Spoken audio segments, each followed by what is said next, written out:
What is going on, world? What's up, YouTube? It's Zero here. Today I'm bringing you guys a brand new episode of the 8 Below Show. Welcome everyone to 8 Below. Thanks for being here, guys, to the best entertainment related show here on YouTube. And I'm super excited about our episode here today. We have a lot of stuff to talk about, so let's get into it. A game that a lot of people have been asking me about is Payday and the future of this franchise. And we've talked about it on the YouTube channel before, guys, but I wanted to specifically talk about Payday 3 here and talk about everything that we want in this game that allegedly is going to be coming out. There's rumblings that there's going to be a continuation of the Payday franchise. Now, obviously, Overkill has been having some significant issues, that being from the standpoint of from a financial standpoint.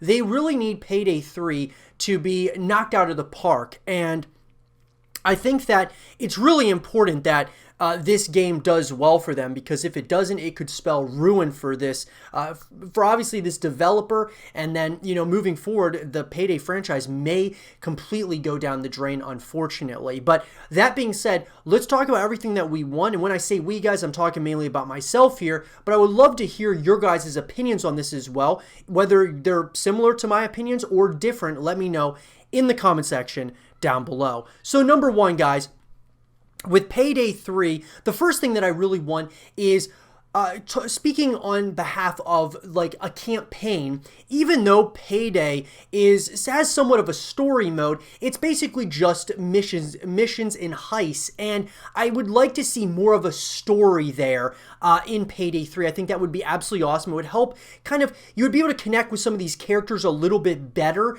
if they actually had it in a full-blown story mode. So it doesn't have to be a really long story mode or something along those lines, but I would think that a story mode in Payday 3 would actually do really well for this franchise. Coming in at number 2, guys, I think one of the big things that Payday has done really well is, you know, bringing people back when it comes to the multiplayer modes and the co-op modes, and just having multiple heists that people can do. But I think even expanding upon that in even a bigger way may very well help out quite a bit. Having more multiplayer modes, having more co-op modes, so that you know, after you're done with the story mode and done with some of these, you know, missions or these, you know, heists, you can kind of have more to do with your friends, and so on and so forth. I feel like overall, Payday up to this point has been kind of cookie cutter. It's been, you know, pretty much a basic concept, and they just have multitude of different, you know, heists that you go into, whether you're playing with your friends or by yourself, and that's really great. But I think that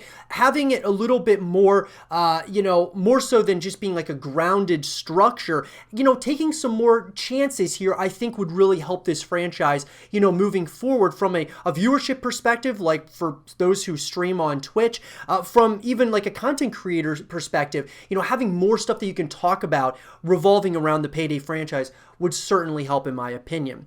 Next, guys, I would say, going back to the campaign here, I would love to see a semi-open world to a full open world in Payday. And here's why, guys. It just really would feel, in my opinion, if you had a full open world scenario that you could explore, right? Like, really understand each of these, you know, each of these characters in the story. What do they do outside of doing these heists and such? And just see what that world is like. You know, it kind of like a GTA feel, so to speak. You know, you do these missions, but also you can kind of explore the world in there. And so I would love to see that here in Payday 3.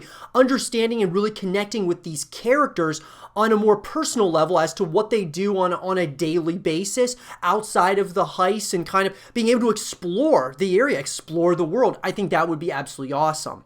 And then the next one, guys, for me is, you know, and this might be kind of controversial to some of you, but, you know, they teased a Payday Royale, which, of course, was the Battle Royale version of Payday, which was April Fool's joke, essentially, which they spent all this money on the promoting, you know, to promote this Payday Royale. They spent all this money to put this, you know, joke out there, which was kind of a very strange thing, in my opinion.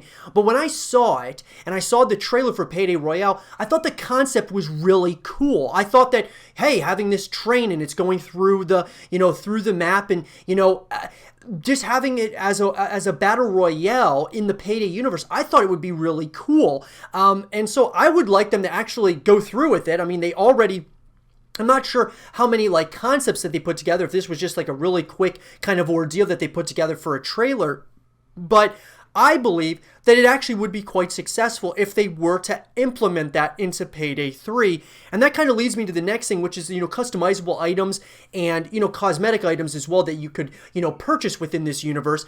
In Payday Royale, guys, for example, say they made this, really accessible to the masses in a free-to-play format or not, and even the multiplayer perspective, which we'll get to here shortly.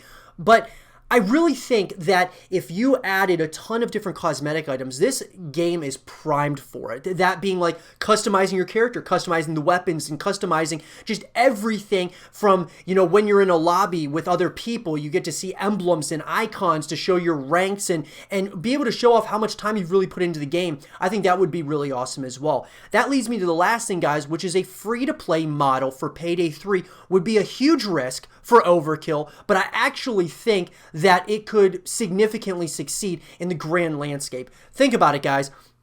Lots of games out there, big AAA titles are going free to play, and they're seeing an insane amount of, growth in their numbers as far as from concurrent players to just making, they're making money off of all of the different, monetization, formats that they've put out there. And I just think that Payday 3 could actually do really well if they were to go with a free-to-play motto, and they kind of promote it as such. It comes out, and look, I think it would actually grow the fan base in a substantial way. I think it would grow the numbers on Twitch because people would just try it out at the end of the day, and there's going to be people who like it, there's going to be people who don't like it, but I think that it's primed to be a game that could be free to play, and I know it would be a big risk, but I think that it actually could be one that paid off in the end. But those are everything that I want overall, guys. I mean, we could talk more about some of the other ins and outs and like, the meta and different things of that nature, but these are the main things that I want to see in Payday 3. Let me know what you guys want to see in Payday 3 in the comment section down below. And for more Payday 3 content and videos, stay here with Zero TV. We've talked on the YouTube channel about Fast and Furious and just its franchise in general, and of course the upcoming Fast and Furious 9, known as F9, that's going to be coming out in 2021. I want to talk about, guys, where this movie is at this point, where they might be at in development, and will they be able to stick to the April 2nd, 2021 release date. So let's talk about it. So really quick, guys, Fast and Furious has become, one of those franchises that's becoming a fan favorite amongst many moviegoers out there. I mean, they started out as a pretty small franchise, and it's just grown over the years into some juggernaut of a franchise, and who knows where this could go. I mean, they're planning on F9 and then a Fast and Furious 10, and then from there, who knows where it could go from there. So what I'm getting at is, this franchise, I think, is here to stay for the foreseeable future because each of these movies makes a lot of money. And so one of the things that I want to mention is, this movie is slated for April 2nd of 2021, and all these movies are getting pushed back till later dates because of the pandemic going on.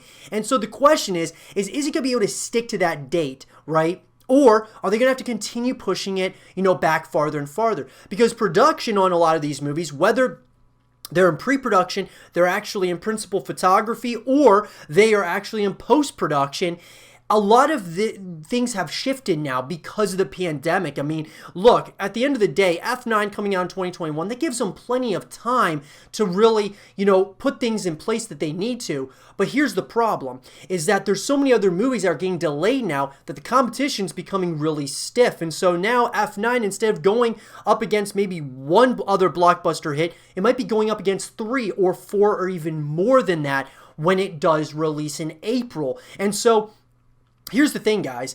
Don't hold your breath for an April 2nd, 2021 release date. Now, as far as where they are in production, I'm sure that they've made some decent progress, but I don't think that they're done with this film quite yet, guys. I mean, they still probably have a decent way to go here. And obviously, when things shut down within, of course, because of the pandemic, that's halted production on all of these movies. So don't be surprised it gets pushed back later. But the question is where is it, guys? Well, I still think that it's absolutely going to be coming out. Now, is it going to be coming to theaters is another question that we've got to kind of ask ourselves. If it has to continue being pushed back, more and more people aren't going to potentially will go to the movie theaters. And if they do go back to the theaters, at what rate are we going to see that? Because people don't want to risk being, in groups of others, right? At least right now.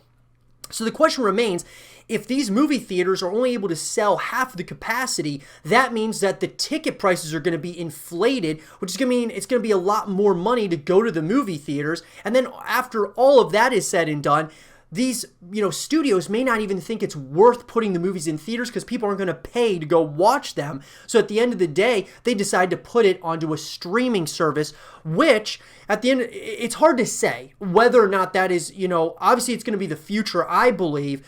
In the foreseeable future, we're going to be seeing all of these movies go straight to streaming services, and it'll be like individual streaming services, right? Like Netflix and Disney Plus and so on and so forth.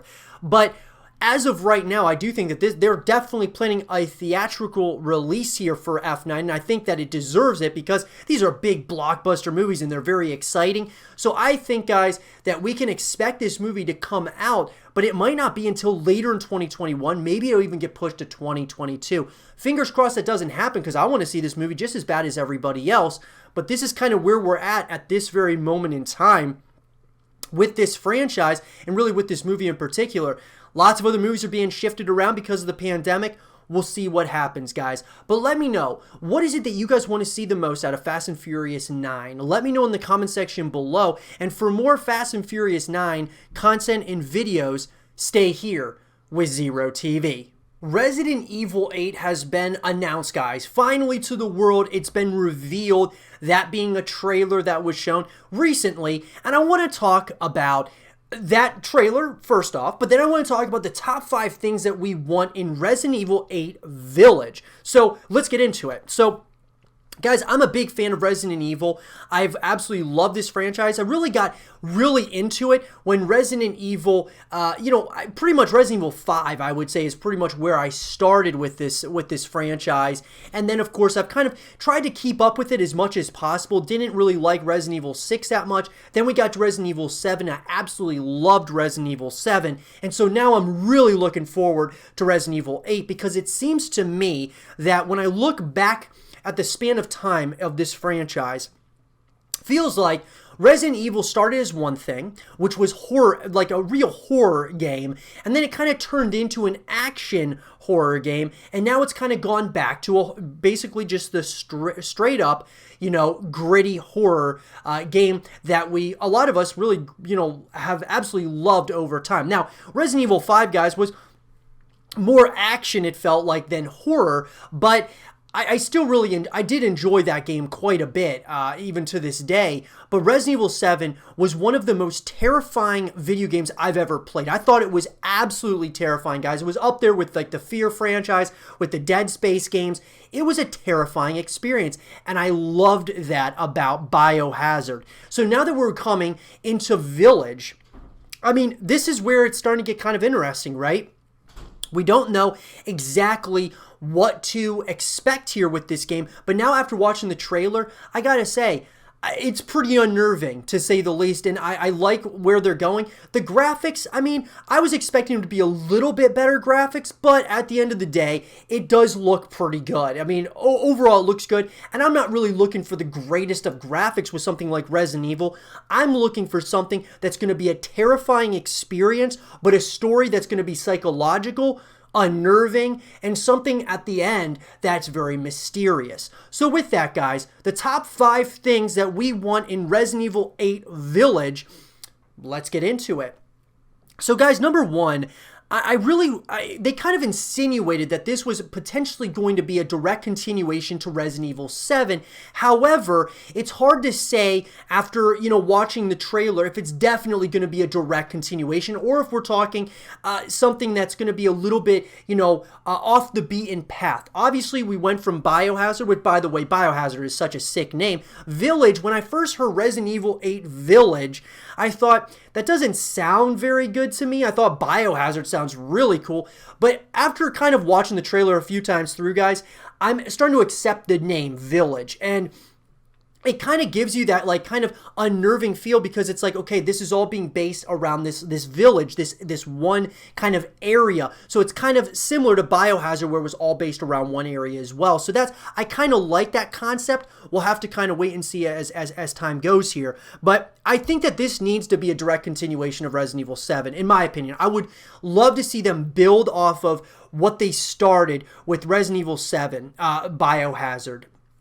I'd love to see a direct continuation of that, that storyline, and see where it goes. I mean, this looks very interesting, to say the least, as far as like, what direction they're kind of going in. And I gotta say, it looks dark, dreary, gritty, and it looks pretty terrifying as well. That leads me to number 2, guys.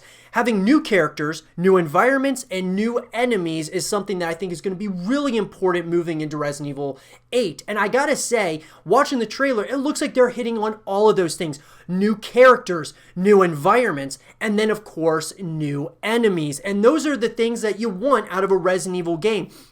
You want things to be somewhat similar, right? You want the gameplay, the mechanics to stay the same and true to, Resident Evil as a whole. But at the end of the day, you also want there to be differences. And so I think, having new enemies, new, characters in general, and like those new environments is going to be really great. I can also touch on, it'd be interesting to have this a little bit more open. Whereas Resident Evil 7 was so, claustrophobic feeling, I think this one kind of, it kind of screams to me that this is going to be something where it's like a little bit more open. Not necessarily a full open world, but it looks like it might be a semi-open world, which I think is going to be very interesting, like being able to explore the village and such. That's going to be really interesting. Coming in at number 3 for me, guys, one of the biggest knocks I have on Biohazard was I thought it was so good as far as it being like this terrifying experience. They had DLC that came out, but they had no multiplayer modes or co-op modes, which was a real bummer to me. I think moving into this game, I really want to see some multiplayer modes and some co-op modes, because I think it would bring you back to continuing to play the game after you beat the main story. And so it'd give the content creators more things to talk about. It would give the streamers more stuff to be able to, stream about, right? Whether it's on multiplayer or co-op modes.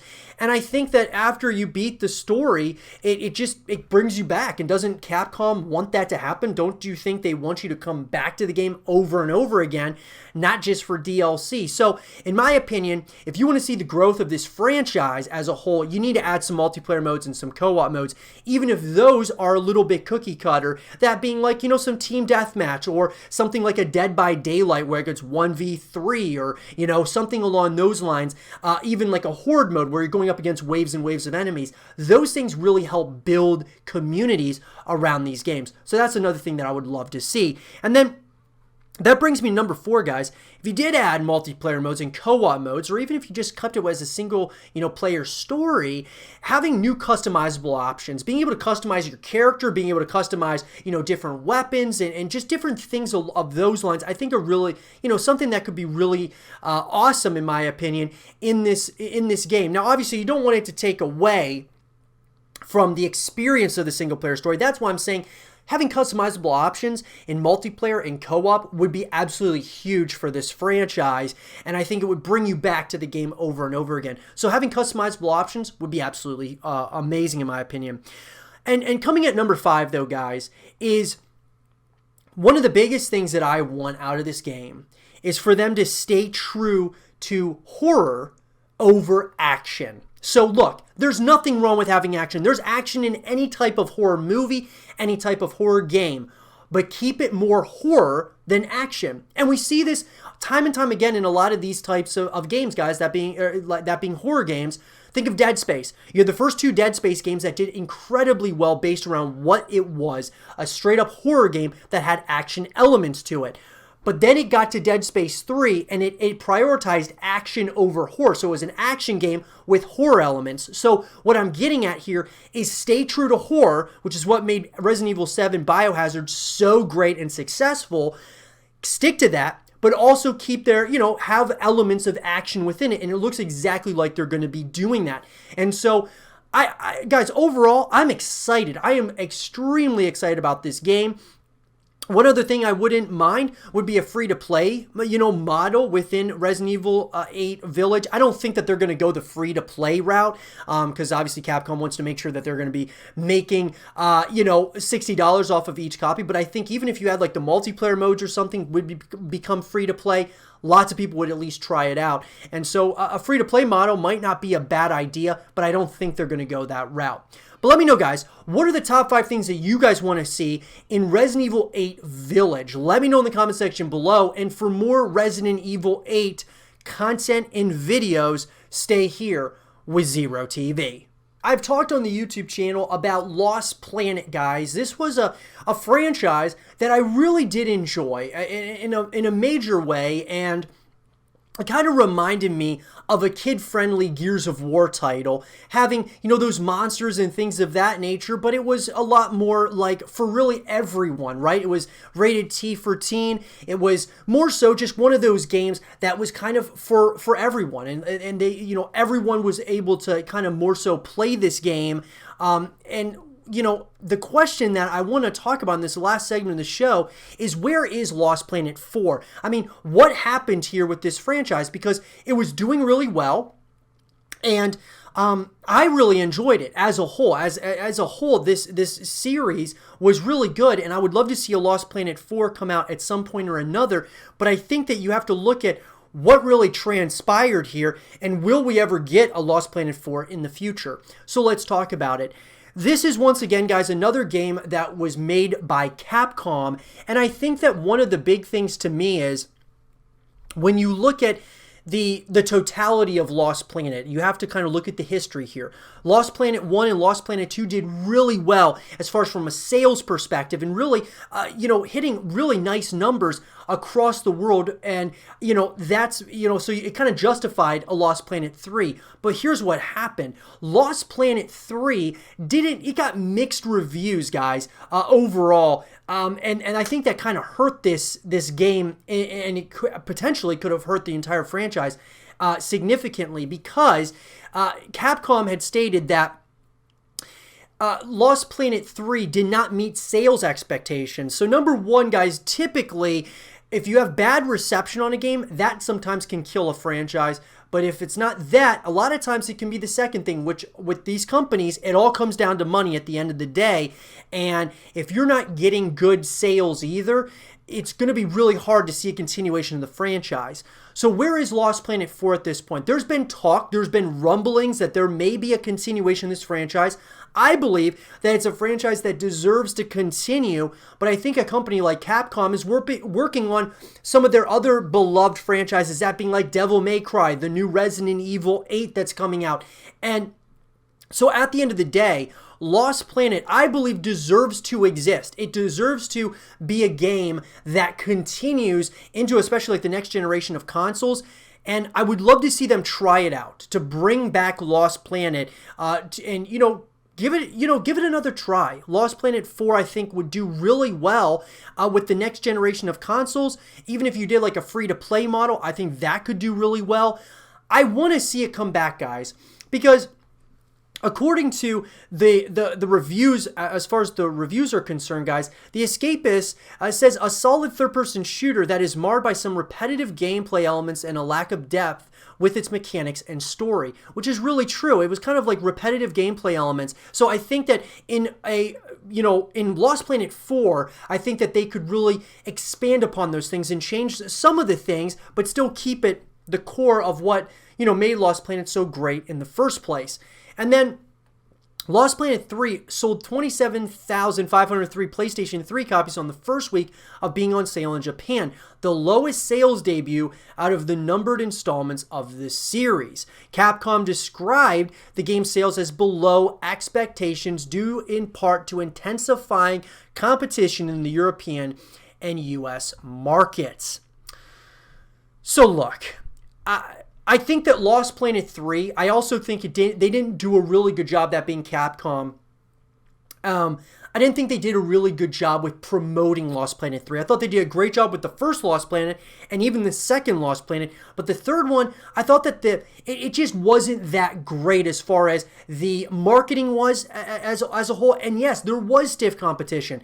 But I think if you did it right, Lost Planet 4 absolutely should be coming out at some point or another in the future. I think that they should try it again, even if it's like a free-to-play version and something where it's like just multiplayer with like, you know, kind of like some side missions or something that you're able to kind of play with your friends.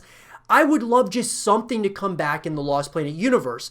So where is it, guys? Came down to Lost Planet 3 not selling very well and also having bad reception. And that spells disaster for any franchise out there. But let me know, guys. Would you guys want a Lost Planet 4 to come out at some point or another in the foreseeable future? Or do you think that this franchise should just stay as a trilogy? Let me know. And for more Lost Planet 4 content and videos, stay here with Zero TV. And with that being said, everyone, I hope you guys did enjoy this episode of the 8 Below Show. And if you guys did, leave a thumbs up, subscribe if you're new, stay positive, and as always, I'll talk to you guys all in the next one. Peace.